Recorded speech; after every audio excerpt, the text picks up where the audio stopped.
네, 우리 지난주에 같은 본문으로 말씀을 나눴습니다. 근데 오늘 또 같은 본문을 가지고 나왔는가? 네, 지난주에 이 본문으로 미처 다 살펴보지 못한 것들이 있어서 오늘 같은 본문으로 한 번 더 말씀을 살펴보려 합니다. 여러분 먼저 지난주를 잠깐 요약하시면 여러분 지난주 말씀이 어떤 말씀이었는가? 이스라엘 백성이 모세를 거절한 것으로 인해서 모세가 많이 낙심했었습니다. 그래서 하나님께서 이 오늘 본문의 족보를 통해서 모세의 아픈 과거와 또 여러 열등감들 이런 것들을 다 치유하시고 새로운 힘과 용기를 주신다고 말씀을 드렸었습니다. 그러면 오늘 이 족보를 통해서 미처 나누지 못했던 말씀을 찾아가기에 앞서서 우리가 지난 시간에 족보 용법이라는 것이 있다고 했습니다. 그래서 그 중에 하나가 족보가 찾는 마지막 사람이 있다고 했었던 거 기억하십니까? 예. 왜 족보가 사람을 찾는가? 왜냐면 하나님께서 각 시대마다 하나님 나라의 역사를 써가실 때 누구를 통해서 일하십니까? 예, 사람을 통해서 일하십니다. 그래서 이런 족보들을 통하여서 각 시대마다 하나님의 뜻을 이룰 사람을 찾아간다고 했습니다.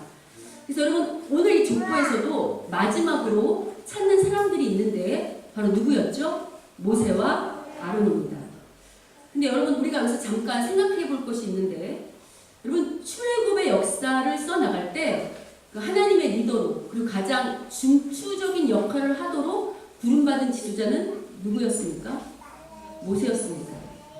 근데 여러분 지금 오늘 족보는 좀 이상한 게 있습니다.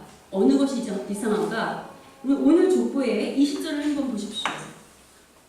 20절을 보시면 그 마지막에 찾을 때 모세의 어미와 아비를 얘기하면서 그는 모세와 아론을 낳았다고 말합니까? 아니면 아론과 모세를 낳았다고 말합니까? 네, 아론과 모세를 낳았다고 말합니다. 뿐만 아니라 26절 보십시오. 26절 보셔도 하나님의 명령을 받아서 이 일을 행하는 출애굽의 일을 행하는 자가 모세와 아론이라고 말합니까? 아니면 아론과 모세라고 말합니까? 역시 아론과 모세라고 말합니다. 여러분 보통 성경에서 사람, 인물을 나열할 때는 보통 중요한 사람부터 앞에 예를 들면 아론과 모세가 아니라 보통 모세가 더 중요하면 모세와 아론 이렇게 말합니다. 여러분 실제적으로 우리가 그 출애굽 2장부터 등장했던 것 출애굽 역사를 쓰려고 하나님께서 부르신 이야기를 할 때 모세에게 집중했던 거 기억하십니까? 그런데 오늘은 모세와 아론이라고 하지 않고 지금 아론과 모세라고 말하고 있습니다. 그러면 이 족보는 왜 지금 아론에게 더 초점을 맞추는 걸까요? 아니면 모세에게 더 초점을 맞추는 걸까요? 네, 아론이요. 그러면 이 족보는 왜 아론에게 더 초점을 맞추는가를 한번 생각해 봐야 합니다. 우리 지난주 말씀을 잠깐 떠올리시면 여러분 이 족보가 모세와 아론이 속해 있는 레위 가문을 말한다. 레위 가문에 초점을 맞추고 있다라고 했던 것 기억하십니까? 그 이유가 무엇입니까? 이제 앞으로 출애굽하여 세워질 이 하나님 나라에서 이제 모세와 아론이 속한 레위 가문이 무엇을 할 것이냐면 제사장 역할을 감당하게 될 것이다 라고 했던 거 기억하십니까? 물론 모세가 이 출애굽한 이후에 선지자와 제사장의 직분을 수행하는 건 맞지만 실제로 성전에서 제사를 그러니까 성소에서 제사를 돕는 제사장 직분의 일은 누가 하게 되는가? 누가 하게 되냐면 출애굽기 40장 13절을 보겠습니다. 우리 앞에 참고하시면 되겠습니다. 출애굽기 40장 13절. 자, 같이 한번 읽겠습니다. 시작. 아론에게 거룩한 옷을 입히고 그에게 기름을 부어 거룩하게 하여 그가 내게 그 사람의 직분을 행하게 하라. 지금 하나님께서 실제적으로 제사장 직분을 행하게 하는 것은 누구에게 맡기십니까? 네, 아론에게 맡기십니다. 우리 다른 구절 하나 더 읽겠습니다. 출애굽기 28장 1절 자 읽겠습니다. 시작. 너는 이스라엘 자손 중 내 형 아론과 그의 아들들 곧 아론과 아론의 아들들 나답과 아비후와 엘르아살과 이다마를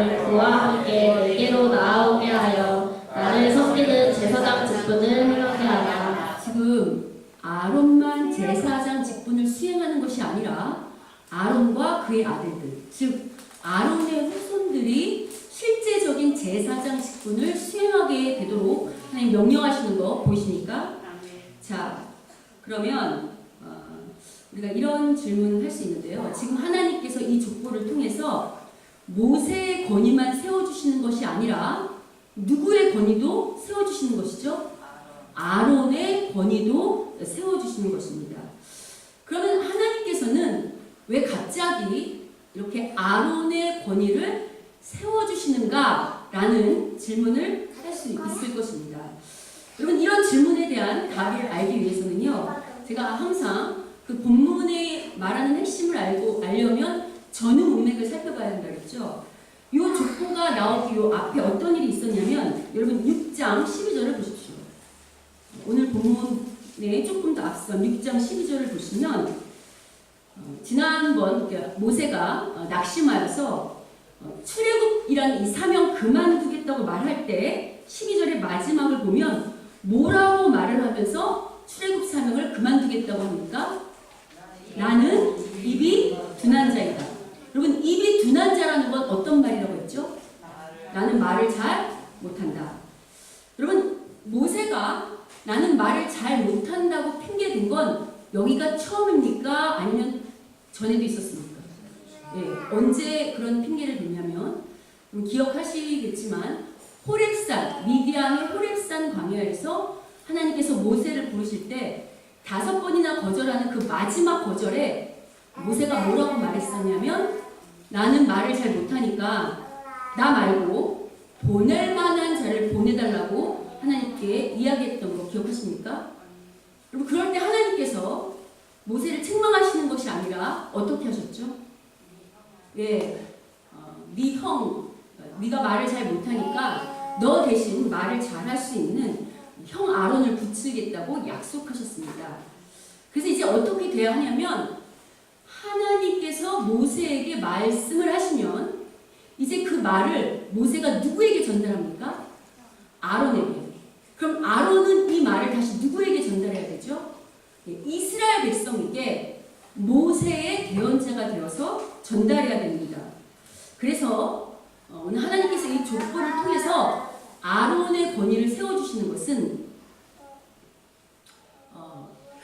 모세에게만 힘과 용기를 주시는 것이 아니라 아론에게도 힘과 용기를 주시면서 권위를 세워주시는 것입니다.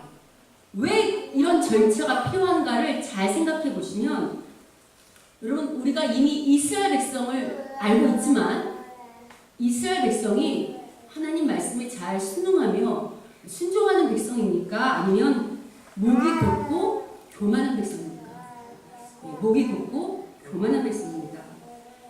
아시는 것처럼 이스라엘 백성은 고집도 셀 뿐만 아니라 자기들 기분과 감정에 따라서 변덕이 이렇게 죽을 듯 하죠.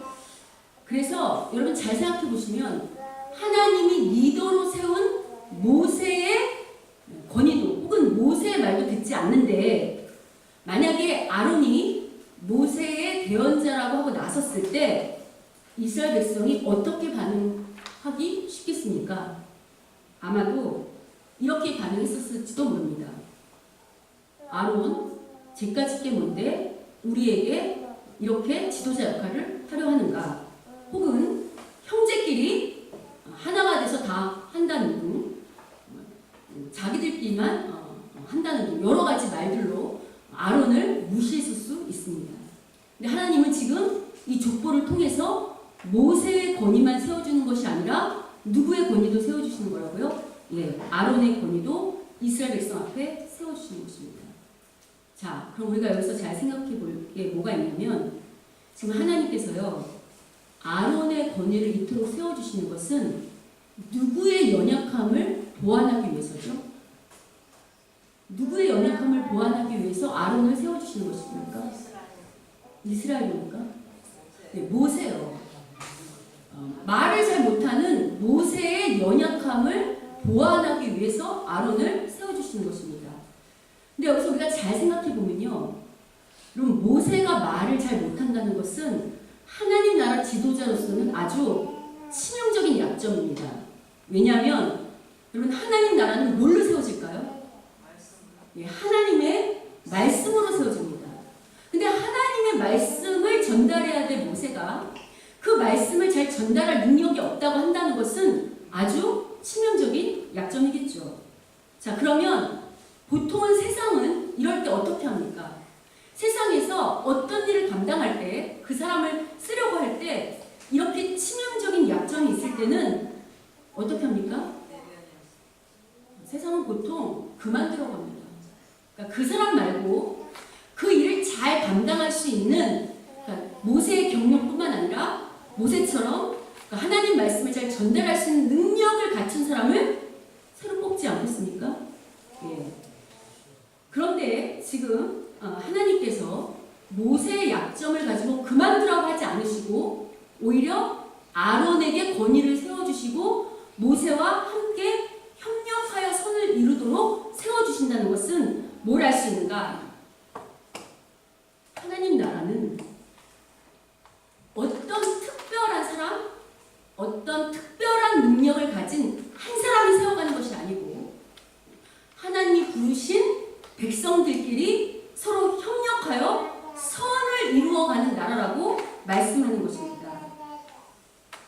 뿐만 아니라 하나님께서 오늘 모세보다 아론을 더 내세우는 것은, 물론 하나님께서 모세를 그 이스라엘 백성의 총 리더로 세운 것은 맞지만, 여러분 하나님 보실 때는 모세만 귀한 하나님의 백성일까요? 아니면 아론도 하나님의 귀한 백성일까요?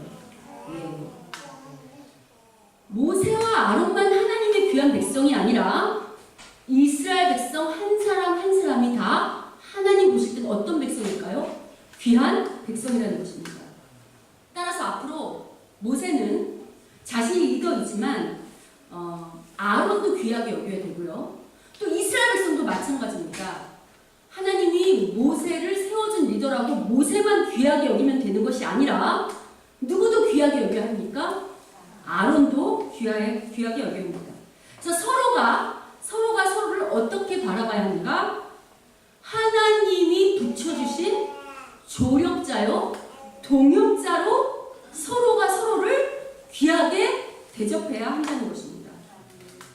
그럼 보통 세상은요, 어떻게 원리가 돌아가냐면 힘 있는 리더가 힘 없는 아랫사람을 굴복시키는 대로 나아갑니다. 그래서 세상에서 뭐라고 말하냐면 갑을관계, 이런 말 많이 들어보셨죠? 힘 있는 자는 갑이 되고 힘 없는 자는 을이 되는 이런 원리로 돌아가지만, 하나님 나라는 그런 세상의 원리로 운영되는 것이 아니라 서로가 협력하여 선을 이룰 수 있도록 서로가 서로를 귀하게 여기고 서로가 서로를 상호 존중하도록 부름받은 나라라고 오늘 본문을 통해서 말씀하는 것입니다. 여러분 우리가 잘 생각해 볼 게 있어요. 여러분 요새 텔레비 강연이나 아니면 좋은 세상의 세미나에서도 뭐라고 말하냐면, 혹은 이제 세상의 기업도 서로 돕고 상호 존중하라고 말합니까? 안 합니까? 예, 세상도 그렇게 말합니다. 그런데 성경이 우리 보고 서로 성도들이 서로 섬기고 상호 존중하라는 것은 단순히 세상이 말하는 서로 예의를 갖추고 또 서로 인격적으로 대하면서 상호 존중하라는 것하고는, 그 말하는 수준하고는 차원이 전혀 다른 이야기입니다. 왜 우리 성도들이 서로 상호 존중하고 서로를 귀하게 여겨야 하는지에 대한 보다 근본적인 이유를 예수님이 가르쳐 주시는데, 여러분 오늘이 무슨 주일입니까? 네, 부활주일입니다. 예수님의 부활을 기념하는 부활주일. 그럼 제가 여러분에게 이렇게 질문해 보도록 하겠습니다. 여러분 예수님께서 십자가에 왜 돌아가셨습니까? 네, 우리 죄 때문에. 목사님 뭘 그렇게 쉬운 걸 물으십니까? 우리 죄를 사하시려고 우리 죄 때문에 돌아가셨습니다 라고 답하실 것입니다. 그럼 여러분 성경이 말하는 죄가 무엇이라고 했죠? 성경이 말하는 죄가 무엇입니까? 네, 하나님을 떠난 것. 더 이상 하나님을 나의 주인으로 섬기지 않고 내가 하나님 자리에 올라가 내가 주인 죄라고 했던 거 기억하십니까? 여러분, 그러면 인간이 이런 죄를 범했을 때 어떤 결과가 발생했습니까? 내가 더 이상 하나님을 의지하지 않고 내가 주인된 삶을 살았을 때 인간이 이 죄의 영향력으로 어떤 결과가 우리 가운데 발생했냐고 제가 여러분께 질문 드리는 것입니다. 하나님과의 관계가 깨졌습니다. 여러분, 따라서요, 오늘 예수님이 부활하셨다는 것은 우리에게 여러 가지 의미로 다가오겠지만 그 중에 중요한 한 가지가 뭐냐면 예수님이 부활하셨다는 것은 어떤 것을 말하는가? 죄로 말미암아 깨어졌던 하나님과 인간 관계가 어떻게 됐다는 걸 말하는 거죠? 회복되었다는 것을 말하는 것입니다. 근데 여러분, 우리가 여기서 놓치지 말아야 할 것이 있습니다. 여러분, 죄 때문에 깨어진 관계가 단순히 하나님과 사람과의 관계만 깨어졌습니까? 아니면 또 다른 관계도 깨어졌습니까?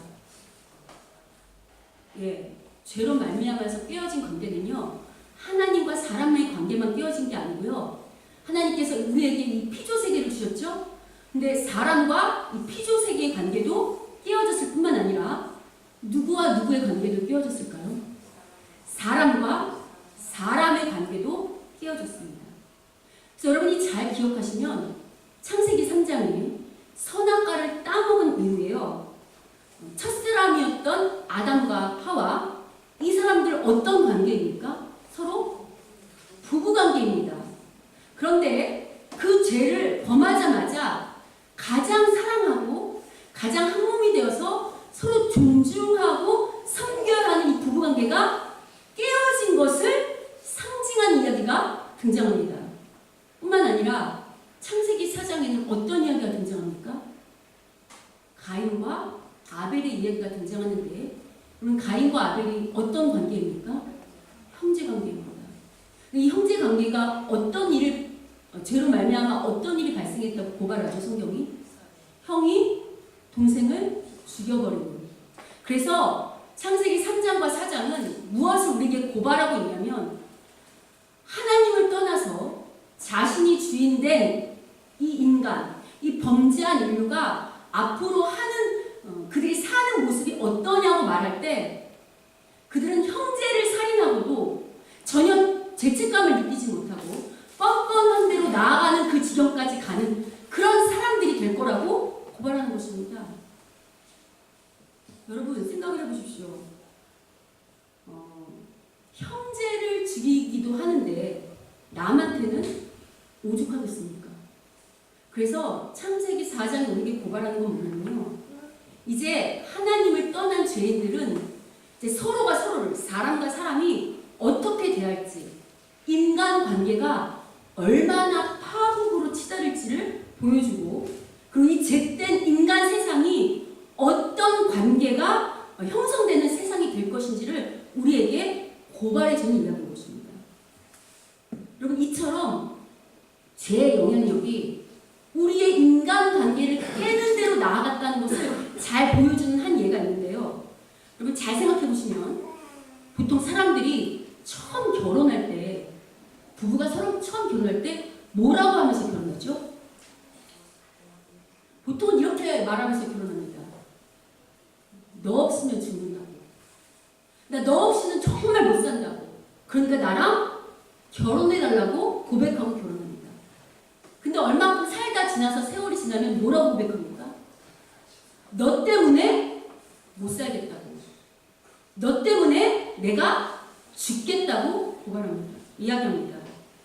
그러니까 이처럼요, 죄는 하나님과 사람과의 관계만 깨트리는 것이 아니라 가장 친밀해야 하는 이 부부, 사람과의 사람, 가족 관계도 다 깨트리는 지경으로 나아가게 된다고 말하는 것입니다. 여러분, 그래서 우리가 죄를 짓도록 유혹하는 사단은 어떤 영이라고 했는지 혹시 기억하십니까? 제가 유혹하는 영이라고 하지 않고 사단이 어떤 영이라고 했습니까? 분열의 영이라고 했습니다. 여러분, 사단이 어떤 영이라고요? 분열의 영이에요. 여러분, 사단은요, 처음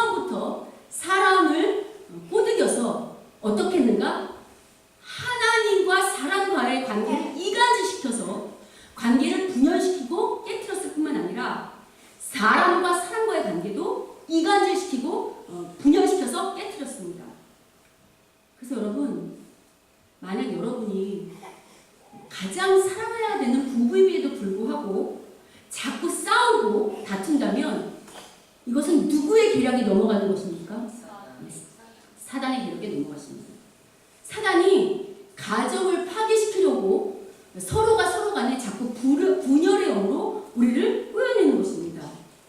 뿐만 아니라 여러분, 사단이 이 땅에서 가장 싫어하는 공동체가 있다고 했습니다. 어느 공동체를 가장 싫어할까요? 예수 믿는 우리 교회 공동체를 가장 싫어합니다. 그러면 사단이 교회를 무너뜨리려고 할 때 어떻게 무너뜨릴까요?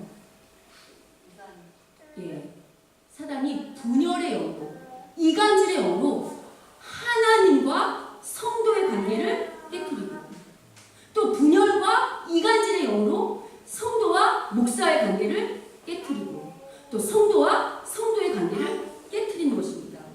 이처럼 사단의 전략은 서로 이간질하고 서로 혼담하게 하여서 분열하여 관계를 깨뜨리면서 교회를 무너뜨리는 것이 바로 사단의 전략인 것입니다. 근데 여러분, 오늘 예수님이 부활하셨다는 것은 바로 이 관계를 분열시키고 깨뜨리는 누구를 무찔렀다는 것입니까? 사단을 무찔렀다는 것입니다. 따라서 오늘 주님이 부활하신 것은 이 분열의 영인 사단을 무찌르고 부활하셨다는 것은 하나님께서 하나님과 깨어졌던 이 사람과의 관계만 회복시키는 것이 아니라 사람과 모든 피조 세계의 관계도 어떻게 할까요? 회복시키시고, 무엇보다 사람과 사람, 깨어졌던 사람과 사람 이 관계도 회복시키시려고 부활하셨다고 말씀하시는 것입니다. 여러분, 그러면 이걸 증명하는 말씀이 있습니까? 라고 물으실 수 있겠죠? 예, 있습니다. 바로 요한복음 19장 26절, 27절입니다. 우리 요한복음 19장 26절, 27절을 함께 보겠습니다. 자, 보겠습니다. 읽겠습니다. 시작. 예수께서 자기의 어머니와 사랑하시는 제자가 곁에 서 있는 것을 보시고 자기 어머니께 말씀하시되 여자여 보소서 아들이니이다 하시고 또 그 제자에게 이르시되 보라 내 어머니라 하시되 그때부터 그 제자가 자기 집에 오시니라. 여러분, 지금 이 말씀은 예수님이 언제 하셨냐면 십자가상에서 돌아가시기 직전에 마지막 유언으로 하셨던 말씀입니다. 지금 예수님께서 마지막 유언으로 자기 제자에게 당신의 어머니이신 마리아를 부탁하는 장면입니다. 보통 그래서 이 장면을 어떻게 오해하냐면 예수님께서 효심이 상당히 지극하셔서 돌아가시기 직전에도 자기 어머니를 걱정하셨다라고 이제 이야기하면서 그러니 우리도 부모를 공경하는 효를 행해야 된다라고 말하는 분들도 계신데, 죄송한데 그건 이 본문을 조금 오해한 것입니다. 왜냐하면 여러분, 이 본문의 핵심은 효에 있는 것이 아닙니다. 왜냐하면 여러분, 지금 예수님께서 당신의 어머니를 뭐라고 부르시냐면 뭐라고 부르시죠? 네. 이렇게 여자여라고 부르는 것이 당신의 어머니를 하대해서 이렇게 부르시는 것이 아니고요. 저희 수요 성경 공부 시간에 배우신 분들은 아시겠는데, 예수님이 요한복음에서 당신의 어머니를 여자여라고 부르시는 것은 어떤 의미라고 했죠? 그러니까 단순히 하대하는 게 아니라 예수님의 한 제자로 부르시는 것입니다. 왜냐하면 여러분, 예수님은 인간적으로는 마리아의 아들일지 모르지만 인간적으로 마리아의 아들이기 전에 예수님은 하나님이시면서 하나님의 아들이신 동시에 성자 하나님이십니다. 따라서 예수님의 어머니인 마리아는 육적으로는 예수님이 어머니일지 모르지만 영적으로는 바로 하나님의 자녀요, 예수님의 제자가 되는 것입니다. 따라서 지금 예수님께서 당신의 어머니를 또 다른 제자에게 부탁하여서 집에 모셔달라고 부탁하는 것은 단순히 내 어머니를 부탁해라는 말씀이 아니고 예수님의 한 제자와 또 다른 제자를 영적인 가족 공동체로 묶어 서로가 서로를 섬기고 상호 존중하도록 묶으시는 것입니다. 여러분, 예수님이 왜 이렇게 마지막 유언을 이렇게 말씀하시는가를 잘 생각해 보시면, 그럼 본래 모든 사람들은 다 누구에게서 태어난 존재입니까? 네, 사람들은 누구에게서 태어난 존재죠? 하나님에게서 태어난 존재들입니다. 여기 모인 우리 한 사람 한 사람은 다 하나님의 자녀로 태어났던 사람들이죠. 그럼 여러분, 우리가 한 아버지에서 태어났다고 한다면 이 서로가 어떤 관계가 되는 겁니까? 형제, 자매가 됩니다.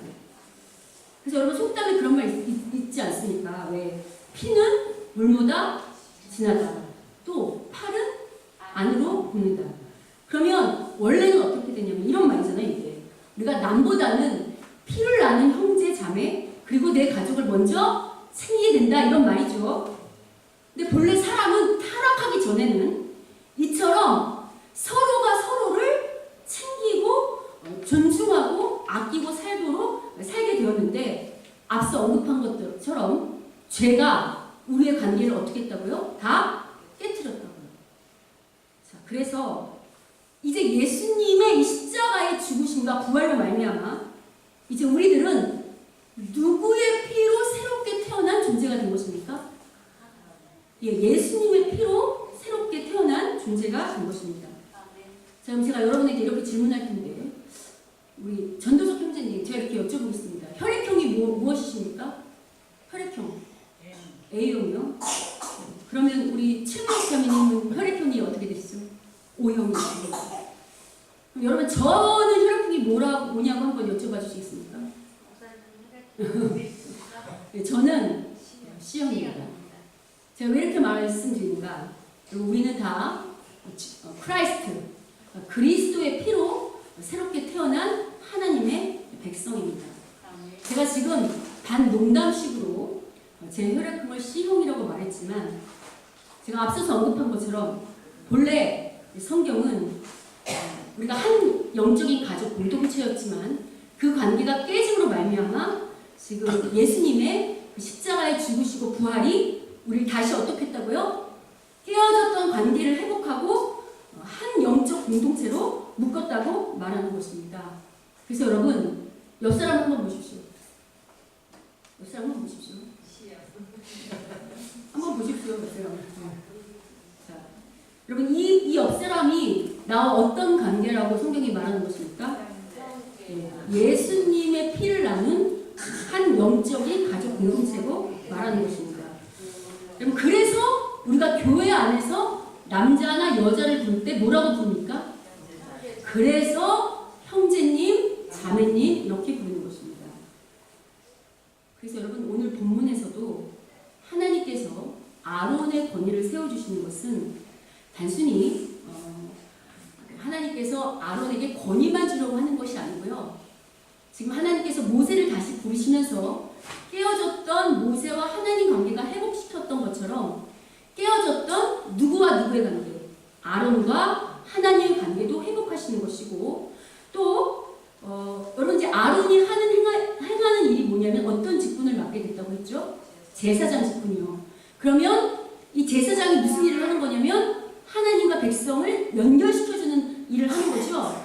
그래서 이제 아론을 통해서 깨어졌던 이스라엘 백성과 누구의 관계?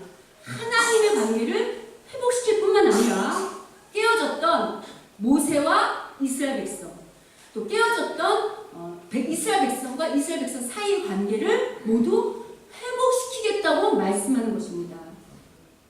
그래서 여러분, 제가 지난주에 왜 이런 말씀 나눴잖아요. 우리가 교회 안에서만 제사장이요 선지자로 인정받으면 안 되고, 내 남편에게 혹은 내 아내에게 혹은 내 친인척과 직장 동료들에게까지 우리가 제사장과 선지자로 인정받아야 된다라고 했던 거 기억하십니까? 그 말씀을 오늘 말씀에 비춰보면 그 말은 단순히 우리가 왜 세상에서 말하는 제가 시국평천하, 즉 네 가정을 먼저 다스리고 거기서 인정받고 다른 걸 해라. 이런 수준이 아닙니다. 그런 말을 하는 게 아니라 여러분 내 남편도 내 아내도 내 자녀도 내 친인척도 혹은 내 직장 동료와 나와 함께하는 모든 이 교회 가족 공동체 성도들이 나랑 인간적으로 어떤 관계를 맺기 이전에 이 한 사람 한 사람은 하나님이 보실 때 누구라고요? 하나님의 자녀. 그러니까 예수님의 제자인 것입니다. 따라서 우리가 어떤 관계를 바라볼 때 인간적이거나 혈통적인 관계로 묶인 눈으로 바라보기 이전에 누구의 관점으로 바라봐야 합니까? 하나님의 관점으로 바라보면요. 내 옆사람은 하나님의 자녀요. 예수님의 제자가 되는 것입니다. 그래서 우리가 옆에 사람들, 내 남편이나 내 아내나 내 자녀나 내 가족, 친인척, 직장 동료, 우리 성도들을 하나님이 보시는 귀한 한 사람의 자녀요. 예수님의 제자이기 때문에 함부로 대하거나 함부로 할 수 없다고 지금 성경은 말하는 거고, 하나님께서 나를 귀하게 여기시는 것처럼 우리가 세상적인 모든 인간 관계를 뛰어넘어서 그 다른 사람을 귀하게 대접하고 그 다음에 존중해야 된다고 오늘 본문은 말하는 것입니다. 왜냐하면 이런 관계가 바로 창조 때 하나님이 이 세상을 창조하시면서 사람을 창조하시면서 꿈꿨던 올바른 관계이고, 바로 이 올바른 관계를 회복시키시려고 예수님이 부활하신 것이라고 성경은 말하기 때문입니다. 그래서 여러분, 우리가 오늘 우리를 위해서 정말 십자가에 죽으시고 부활하신 이 예수님의 지금 이 부활을 헛되이 하지 않으려면, 우리가 물론 지금 하나님 앞에 감사 예배도 드리고 찬양도 드리고 이런 축제 예배도 드렸지만, 실은 더 중요한 것은 무엇일까요? 예수님의 부활이 우리 삶 속에서 실제 그 영향력을 나타내도록 살아가는 것이 중요합니다. 그러면 여러분, 가정에서 혹 힘이 있다고 힘 있는 남편이나 아내가 서로가 서로에게 함부로 대하거나 무례하게 대하시면 안 되고, 아내와 남편은 어떻게 해야 될까요? 서로를 귀하게 여기며 상호 존중해야 합니다. 또 부모는 자녀를 어떻게 여겨야 합니까? 부모는 자녀를 귀하게, 또 자녀는 부모를 공경하며 귀하게 대접해야 합니다. 이런 원리는 우리 가정뿐만 아니라 우리 친인척을 뛰어넘어 내가 세상에서 만나는 직장 동료와 모든 사람들에게도 동일하게 적용돼야 하고, 무엇보다 이 교회 안에서 예수님의 부활을 감격스럽게 찬양하며 예배하는 이 교회 안에서 우리가 서로가 서로를 대할 때 함부로 대하거나 무례하게 대하면 안 되고, 어떻게 대해야 한다고요? 서로 존중하고 귀하게 여기며 귀하게 상호 존중하며 섬겨한다고 말하는 겁니다. 여러분, 우리가 잘 생각해보면 예수님의 십자가의 죽음과 부활이 나에게만 효력이 있습니까? 네, 나에게도 효력이 있지만 우리 옆 사람에게도 동일한 효력이 있다는 것을 꼭 기억하십시오. 그래서 우리가 이 시간에 옆에 분하고 다시 한번 인사를 나누려고 하는데요. 네, 이렇게 인사를 나누겠습니다. 당신은 온 천하보다 귀한 분입니다. 당신은 온 천하보다 귀한 분입니다. 다시 한번 인사를 하겠습니다. 혹 그동안 마음이 상하거나 무례하게 굴었다면 용서하십시오. 이렇게 한 번 더 인사하겠습니다.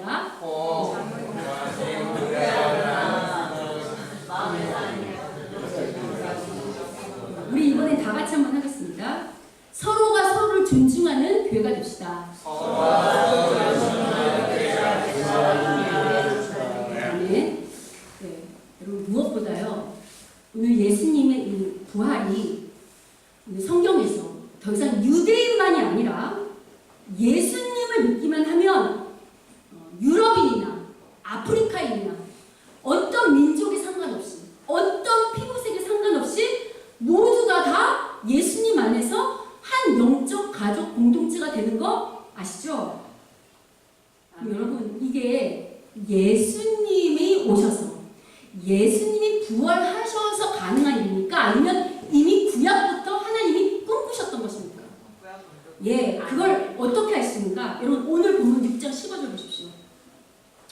오늘 본문 6장 15절을 보시면 이미 구약부터 하나님께서 유대인 선택받은 이스라엘 백성만이 아니라 모든 열방이 하나님의 한 영적 가족 공동체가 되시기를 원하셨다는 것을 꿈꾼 것이 잘 등장하는데요. 그럼 6장 15절을 보시면 이 이스라엘 족보 가운데 누가 등장하냐면 그냥 시몬이 아니라 시몬의 후손 중에 가나안의 여인 아들 이렇게 등장하는 거 보이십니까? 예, 여러분 가나안은 당시 이스라엘이 터부시했던 이방 민족인데도 불구하고 이미 이스라엘 백성이 족보 가운데 누가 등장한다고요?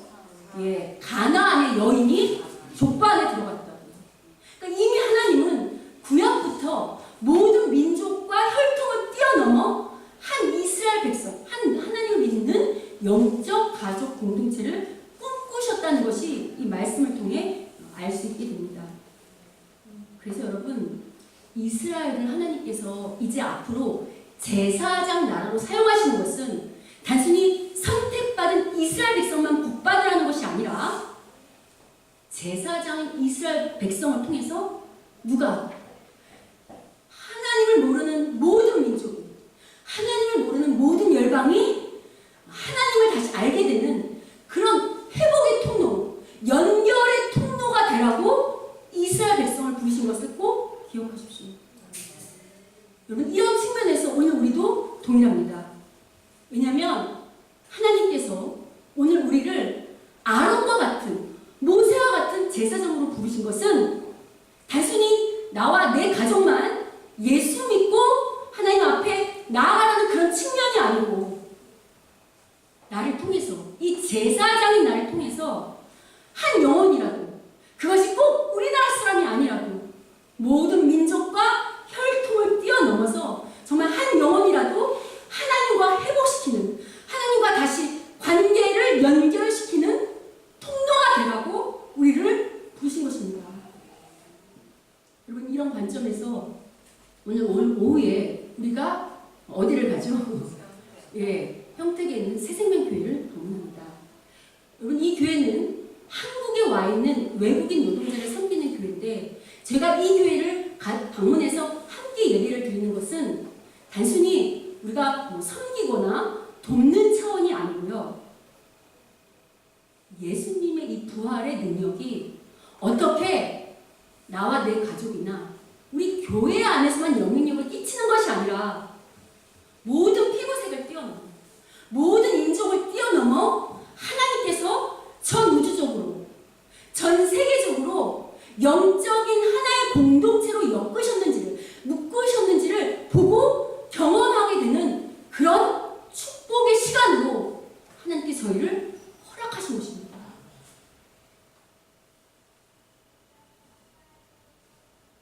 따라서 여러분 될 수 있으면 우리 성도님들 모두가 오늘 오후에 함께 참석하셔서 주님의 이 부활의 능력이 어떻게 내가 보는 이 좁은 시야 안에서 내가 보는 이 세상이 아니라 이 모든 세상을 뛰어넘어서 우주적으로 역사하고 있는지 전 세계적으로 하나님께서 이 모든 관계를 뛰어넘어서 영적으로 하나가 되는 그런 일들을 경험하시는지 그런 일들을 보는 그런 축복의 시간이 되시면 참 좋겠습니다.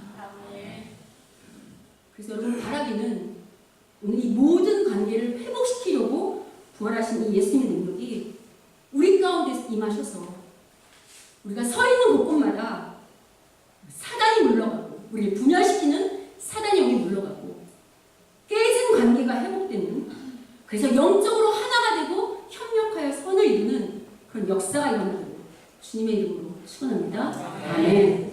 우리 이 시간 축복의 통로 함께 찬양할 때요.